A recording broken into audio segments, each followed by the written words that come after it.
Good morning, dear student of class 9th. This is Saurabh Kumar. I am going to teach you class 9th maths chapter number 2 polynomial. First of all, know what is polynomial. Polynomial is an algebraic expression.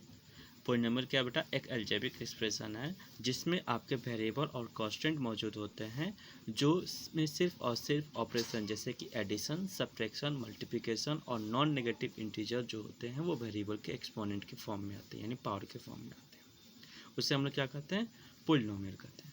Polynomial क्या बेटा, polynomial is an algebraic expression. Polynomial क्या बेटा, एक algebraic expression है जिसमें variable और जो होते हैं और कांस्टेंट आपके इन्वॉल्व होते हैं, इनके बीच में या तो ऑपरेशन एडिशन की, या तो सब्ट्रैक्शन की, या तो मल्टीप्लिकेशन या डिवीजन की होती है। साथ ही साथ जो आपके जो पावर्स होते हैं वेरिएबल के, वो हरदम जो है नॉन नेगेटिव होते हैं।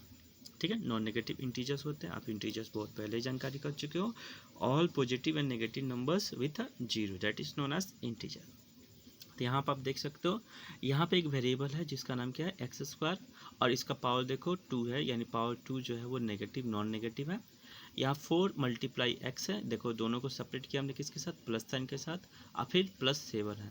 तो यहाँ हमने बोला था ना कि it is algebraic expression in which variable and constant that involves only the operation of addition, subtraction and multiplication.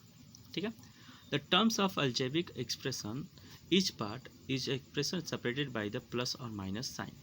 Terms की बात हम बात करते हैं, जो भी आपके पार्ट जो होते हैं अलजेब्रिक एक्सप्रेशन के, जो सेपरेट किए थे प्लस या माइनस के साथ, उनको बेटा टर्म्स ऑफ अलजेब्रिक एक्सप्रेशन कहा जाता है। टर्म्स ऑफ अलजेब्रिक एक्सप्रेशन क्या होता है, टर्म्स किसे कहते हैं, जो आपके अलजेब्रिक एक्सप्रेशन के जितने भी पार्ट्स हैं जिनको हमने सेपरेट किया किसके साथ, प्लस या माइनस के साथ, वो कितने का, वो क्या कराएंगे, टर्म्स कराएंगे। यानी इस प्रकार से ये पहला जो एग्जांपल है, इस एग्जांपल में कितने टर्म्स है बेटा, 3 टर्म्स है।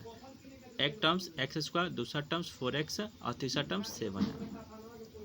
ठीक है, चलो आगे बढ़ते हैं, कोफिशिएंट की बात करते हैं। When A terms is made of the constant it is called the coefficient. जब कोई सी एक टर्म्स में जो है आपका कांस्टेंट जो लगा होता है वही आपका क्या कहता है, कोफिशिएंट कहता है। जैसे कि एक्स स्क्वायर का कोफिशिएंट क्या होगा, यहाँ कुछ नहीं मल्टीप्लाई का बेटा, 1 मल्टीप्लाई तो कर रहा है ना, यानी एक्स स्क्वायर कोफिशिएंट कौन हो गया, 1 हो गया। एक्स कोफिशिएंट कौन हो जाएगा, 7 हो जाएगा। ठीक है, तो इस प्रकार से कोफिशिएंट क्या होता है, जो न्यूमेरिकल वैल्यू आपकी होती है वेरिएबल की, उसे हम लोग कहते हैं कोफिशिएंट। ठीक है, उनके साइन कर, जैसे कि 5x का जो है कोफिशिएंट कौन है, तो 5 है। डिग्री की बात करें, डिग्री का अलजेब्रिक एक्सप्रेशन बहुत ही इंपॉर्टेंट टॉपिक है। एक कोफिशिएंट भी बहुत ही इंपॉर्टेंट, न्यूमेरिकल जो वैल्यू होगा उससे आप क्या कहेंगे, कोफिशिएंट कहेंगे। ठीक है, और आपके डिग्री की बात करते हैं, the maximum power of variable is known as the degree of algebraic expression. आपने देखा यहाँ पर जैसे कि एग्जांपल दिया गया, x power 4 x power 2x cube plus 7x minus 7। इसमें आप देखो तो इसमें x पावर की वैल्यू कितनी है, 4 है, x पावर की वैल्यू कितनी है, 3 है, x पावर की वैल्यू कितनी है, 1 है, और यहाँ पे x पावर 0 है बेटा। ठीक है, तो इस प्रकार से अगर देखा जाए तो इस मैक्सिमम पावर चीज इस हम लोग के अलजेब्रिक एक्सप्रेशन का पोलिनोमियल का कितना, 4 है, यानी degree of the given polynomial is the 4। तो डिग्री ऑफ पोलिनोमियल इज कितना हो जाएगा बेटा, 4 हो जाएगा। दूसरी बात आपको बहुत ध्यान दे सकनी है कि जितना डिग्री होगा उतने ही उसके जीरोस भी होते हैं। किसी पोलिनोमियल जितनी ज़्यादा डिग्री होगी उसके जीरोस भी उतने होंगे। आगे पढ़ोगे, जीरोस किसे कहते हैं। अगर हम क्लासिफिकेशन करें अलजेब्रिक एक्सप्रेशन का, तो इसको 2 आधार पर कर सकते हैं बेटा। एक होता है टर्म्स के आधार पर, दूसरा होता है डिग्री के आधार पर।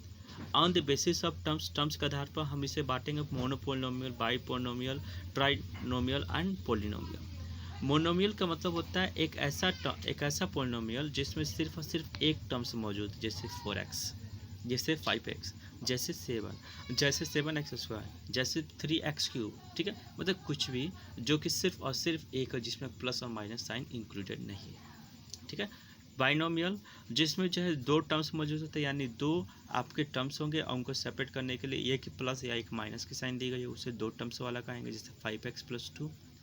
आप बता सकते हो कि ये कितने टर्म्स का है, 3 टर्म्स है, 1 2 और 3।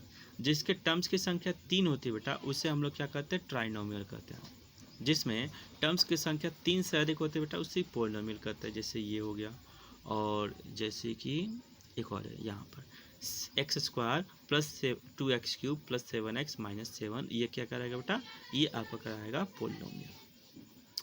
अगर बेटा हम डिग्री के आधार पे बांटें अपने जो है पोलिनोमियल को, तो जिस पोलिनोमियल की डिग्री 1 की होगी उसे हम लोग लीनियर पोलिनोमियल कहेंगे। जिस आपके जो है पोलिनोमियल की डिग्री 2 होगी उसे जो क्वाड्रेटिक कहेंगे। जिस पोलिनोमियल की डिग्री 3 की होगी उसे क्यूबिक कहेंगे। और जिस पोलिनोमियल की जो है आपकी जिस अलजेब्रिक से जिस पोलिनोमियल की जो है पावर डिग्री 4 की होगी उसे बाई क्वाड्रेटिक कहेंगे। ठीक है, याद रखना है degree of expression is always descending order. दूसरी चीज़ कि डिग्री जो आपका अलजेब्रिक एक्सप्रेशन का होना चाहिए वो हरदम डिक्रीजिंग ऑर्डर में या इंक्रीजिंग ऑर्डर दोनों में से किसी एक हो सकता है। डिक्रीजिंग ऑर्डर को ज़्यादा बेहतर रहेगा। ठीक है, जैसे यहाँ पे देख सकते हो x पावर 4 है, उसके बाद x पावर 3 है, उसके बाद x पावर 2 है, उसके बाद x पावर 1 है, उसके बाद x पावर 0 है। ठीक है, किसी चीज़ की पावर 0 होती है तो उसकी वैल्यू कितनी बराबर होती है, 1 के बराबर होती है। तो ये बात ध्यान रखना है कि डिग्री ऑफ अलजेब्रिक एक्सप्रेशन हरदम किस ऑर्डर में होनी चाहिए, तो डिक्रीजिंग ऑर्डर में होनी चाहिए।